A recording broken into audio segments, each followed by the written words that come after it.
Dizim ağrıyır deyirsənsə, bax pilləkən qalxıram, ayaqlarım ağrıyır, düşürəm, düşə bilmirəm. Namaz qıla bilmirəm, namazı stolda qılıram, dizlərim tam qatlanmır deyirsənsə, bu dediklərim sənə aiddir. İlk növbədə nə istifadə etmək lazımdır?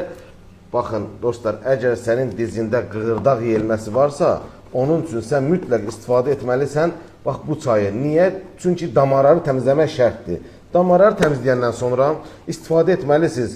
Kalsiyum həm fermentləşdirilmiş, iyonlaşmış və təmiz xammaldan hazırlanmış tərkibində 70-ə yaxın mineral maddə olan kalsiyumlar. Bu kalsiyumlar sənin sümükləri bərkidəcək və qığırda yeyilməsinin qarşısını alacaq.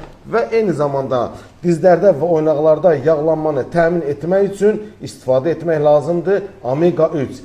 Tərkibi möhtəşəm minerallarla zənginləşdirilmiş omega 3. Bu, aptekdə satılan məhsullardır. Bunlar təbii vasitədir və dəstəkləyicidir. Və bundan başqa, bunu sürətləndirmək üçün sizə lazımdır Cordyceps məhsulu. Bu kompleks hal-hazırda endirimdədir. Bu paketi istifadə etmək hər kəsə tövsiyə olunur. Xüsusilə yaşlı insanlar hansı ki, hərəkətləri məhduddur.